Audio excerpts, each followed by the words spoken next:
आपको नंबर बढ़वाना है या इस सिस्टम को ही बदलना है? सर हमें दोनों ही चाहिए। 2 साल पहले ये मैंडेटरी था कि आप नेट करेंगे तभी आपको असिस्टेंट प्रोफेसर बनाया जाएगा। जब हम लोगों ने मेहनत करके नेट निकाला तो अब पीएचडी को मैंडेटरी कर दिया गया है। इन लोगों ने पोस्टर खुद ही बनाए हैं और इस पे लिखा हुआ है कि यह विरोध शौक नहीं हमारी मजबूरी है और बिहार असिस्टेंट प्रोफेसर भर्ती 2020 के लिए परीक्षा जरूरी है। इसमें नेट 5 मार्क्स जो इन्होंने बता रहे थे और पीएचडी के लिए 30 मार्क्स, और पीछे जो लिखा हुआ है, हम बिहारी छात्र आत्महत्या नहीं बिहार की सेवा करना चाहते हैं। भारत के लगभग सभी राज्य अपने छात्रों को विशेष वरीयता देते हैं, तो बिहार क्यों नहीं? यूपीएससी की एक जो एक डीएम बनते हैं, एसपी बनते हैं, उनको भी मेरिट के बिहार पे चयन नहीं होता, उनको भी उनके नॉलेज के आधार पे चयनित किया जाता है। तो फिर प्रोफेसर जो कि पूरे राष्ट्र के निर्माता हैं, हम इसे छोटी मोटी बात नहीं समझ सकते। एक प्रोफेसर पूरे राष्ट्र के निर्माता होते हैं, तो प्रोफेसर की भर्ती में आप मेरिट के बिहार पे ले रहे हैं, जबकि आपको भी पता है कि बिहार यूपी में बहुत आसानी से लोग बहुत आसानी से थोड़े बहुत पैसे खर्च करके नंबर आराम से प्राप्त कर लेते हैं। मेरा ये कहना है कि जब यूनिवर्सिटी में प्रोफेसर्स नहीं रहेंगे, क्वालिटी एजुकेशन यहाँ नहीं दिया जाएगा हायर एजुकेशन को, तो हम लोग फिर वही भागेंगे दिल्ली यूनिवर्सिटी, बनारस हिंदू यूनिवर्सिटी, इधर उधर जाएंगे, फिर वहाँ से भी हम लोग लाभ खा के आएंगे यहाँ पे अपने यहाँ। तो हमारे लिए नौकरी क्यों नहीं है? मौका दें। क्वालिटी एजुकेशन यहाँ कहाँ से आएगा? अगर आप सिर्फ पीएचडी के आधार पर नौकरी दे रहे हैं किसी को, तो क्वालिटी एजुकेशन कहाँ से आएगा? हायर एजुकेशन तो ऐसे ही डूब जाएगा। हम लोग क्या करेंगे? हम लोग सुसाइड कर ले, बाकियों की कि नेट और पीएचडी के बीच का जो भारांक इतनी बड़ी खाई बना दी गई है सर, उसको कम किया जाए, ताकि हम लोग सबको जो पीएचडी किए हैं तथा जिन्होंने पीएचडी नहीं किया है, जिन्हें नेट और जेआरएफ की जो प्रतिष्ठित परीक्षा मानी जाती है, आप एनटीए जो एग्जाम लेती है उसका पैटर्न देख सकते हैं, कितना बेहतरीन एग्जाम वो लेते हैं। अभी देख रहे होंगे झकास भारत और मैं रविकांत। अभी हूँ पटना विश्वविद्यालय के दरभंगा हाउस में, रानी ब्लॉक दरभंगा हाउस पटना विश्वविद्यालय में है ये। और हम छात्रों का मुद्दा उठाया करते थे और शिक्षकों का मुद्दा उठाया करते थे। कल परसों जैसा कि हमने दिखलाया था स्टेट का मुद्दा, उसके बाद अब चल रहा है अभी प्रोफेसरों का मुद्दा। विश्वविद्यालय में ऐसे ही कम है और उसके जो बहाली की प्रक्रिया है उसको लेकर भी कई बातें जो छात्र हैं वो बता रहे हैं और जो इसकी तैयारी करते हैं, हम अभी उन लोगों से जानते हैं कि इनका क्या अहम मुद्दा है। और नेट का जो वैकेंसी में जो नंबर तय किया गया है और पीएचडी का जो नंबर तय किया गया है, इसको लेकर छात्रों ने एक बहुत ही गंभीर बातें कही है नंबरिंग सिस्टम को लेकर कि प्रोफेसर की बहाली हो रही है तो शिक्षक की बहाली सीटेट और बीटेट करके लिया जाता है, मगर प्रोफेसर की बहाली के लिए नंबर को प्राथमिकता क्यों दिया जा रहा है? हम जानते हैं। अभी छात्र से क्या नाम? मेरा नाम सर, मेरा कहना है कि जो शिक्षक, जो सहायक प्राध्यापक की जो परीक्षा है वो देश की सबसे प्रतिष्ठित परीक्षा मानी जाती है और हम समाज का निर्माण करते हैं। हम मतलब जो भी सहायक प्राध्यापक लोग होते हैं वो सोसाइटी को बनाते हैं और सोसाइटी को बनाने वाले जो इंसान होते हैं, जो लोग होते हैं, उनकी बहाली आप सिर्फ डिग्री के वजह से इस पर हो रही है, तो सर ये गलत चीज़ है मेरे हिसाब से।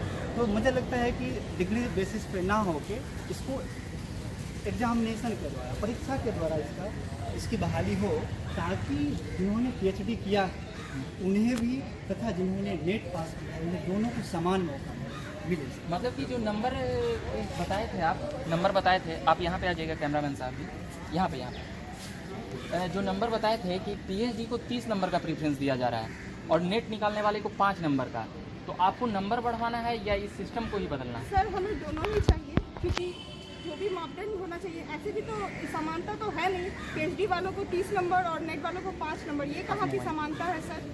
हमें समानता चाहिए, ठीक है।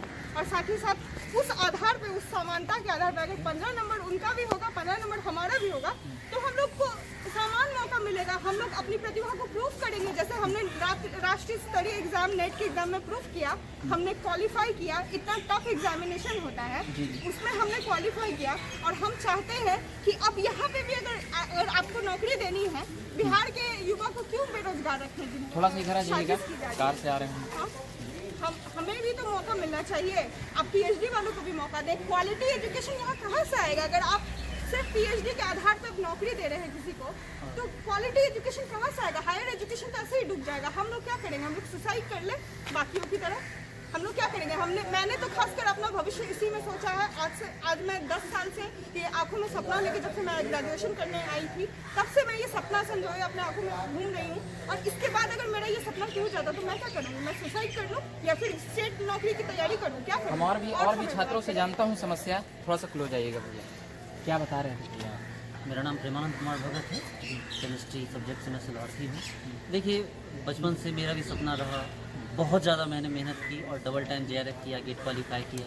एक सपना था कि अपने जो है मैं असिस्टेंट प्रोफेसर की तरह ज्वाइन करूँगा एज असिस्टेंट प्रोफेसर। लेकिन आप एक सबसे बड़ी समस्या को समझिए कि जहाँ MP जैसे राज्यों में के जो छात्र हैं उनका 28 वर्ष की उम्र तय की गई। छत्तीसगढ़ में क्या किया गया कि वहाँ के लोकल वाले जो है डोमिसाइल के लिए वहाँ पर लोकल को यूज किया गया कि किसी भी तरह से वहाँ लोकल को जॉब दिया जाए। और यहाँ पर हमें ऐसे रखा जा रहा है कि हमें अपने बिहार राज्य में जॉब नहीं मिलेगी, क्योंकि जब मेरिट की बात की जाएगी तो आपको पता है कि DNMU हो चाहे यहाँ जितनी भी यूनिवर्सिटीज़ है वो सभी बच्चों को 60-65% से नंबर ज़्यादा नहीं देते हैं, चाहे वो BSc हो चाहे MSc हो। इस मेरिट के साथ हम भले अदर स्टेट के जो बच्चे जो बड़ी बड़ी यूनिवर्सिटी से जो बच्चे आते हैं जो 80% 90% नंबर लेके आते हैं उनके साथ हम मेरिट में कैसे टक्कर ले सकते हैं? हम उनके साथ सीधे सीधे एग्जाम में टक्कर ले सकते हैं। तो हमारा एग्जाम करवाया जाए। MP जैसे राज्य चाहे और भी बहुत सारे राज्य हैं, छत्तीसगढ़, ये सभी अपने लोगों को प्रायोरिटी देते हैं। हमें भी अपने राज्य में प्रायोरिटी दिया जाए। हमें दूसरे राज्य प्रायोरिटी बिल्कुल नहीं देंगे, ये अटल सत्य है। तो अपने राज्य में प्रायोरिटी दी जाए, डोमिसाइल को लागू किया जाए ताकि यहाँ के छात्र यहाँ की सेवा कर सकें। हम आत्महत्या नहीं करना चाहते, हम बिहार राज्य की सेवा करना चाहते हैं। हम एक और मूल बात जानना चाहते थे कि जो प्रोफेसर की यहाँ पर बहाली है उसमें आप लोग सभी नेट निकाले हुए हैं? हाँ, फिलहाल तो लोग सब नेट निकाले हुए हैं। तो जो PhD की जो 30 नंबर जो किया गया है और आप लोगों का 5 नंबर, तो इन्होंने बताया कि 15-15 नंबर किया जाए ताकि बराबर की भूमिका हो। तो जो एग्ज़ाम निकाल कर आ रहे हैं तो उन्हें निश्चित तौर पे कुछ ज़्यादा आप लोगों का साफ कहना है कि हम एग्ज़ाम निकाल कर आए हैं और एग्ज़ाम के प्रक्रिया के तहत प्रोफेसर। देखिए, सीधे तौर पे हमारी जो है ना हमारे साथ अत्याचार किया जा रहा है। आपको पता है कि राष्ट्रीय स्तर की परीक्षा निकालनी कितनी मुश्किल काम है, जबकि PhD इतना भी टफ नहीं है। आसानी से किस तरह की PhD यहाँ होती रही है वो सभी को पता है। कितना साल लग जाता होगा यहाँ PhD? लगभग 5-6-7 साल। 5 साल तो लग ही जाते हैं मिनिमम। और ये जो नियम बना है नंबरिंग सिस्टम का, ये केवल बिहार के लिए है या और भी कहीं? नहीं, ये जो नंबरिंग सिस्टम बना है ये बिहार के लिए क्या पूरे देश के लिए, लेकिन ये अभी से लागू नहीं किया जा सकता। इसके लिए UGC का टर्म्स कंडीशन है कि इसे 2021 से लागू किया जाएगा। लेकिन बिहार में इसे गलत तरीके से अभी लागू किया जा रहा है और गलत तरीके से लागू किया जा रहा है। 2014-15 से लागू है या एक बार 85+15 था? इस बार तो 100+15 है। ठीक है, 100। हाँ, इस बार 100+15 है।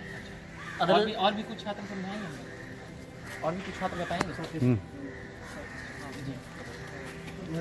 विवाद जैसे ये है कि UGC का जो गाइडलाइन है, UGC के गाइडलाइन के अनुसार 100 मार्क्स शॉर्टलिस्ट करने के लिए जो इंटरव्यू के और 15 मार्क्स इंटरव्यू के 100 API है। और ये जो प्रोसेस है उसमें भी कि UGC में 2 तरह के रेगुलेशंस हैं। वो है एक यूनिवर्सिटी प्रोफेसर्स के लिए, असिस्टेंट प्रोफेसर के लिए, और एक कॉलेज असिस्टेंट प्रोफेसर के लिए।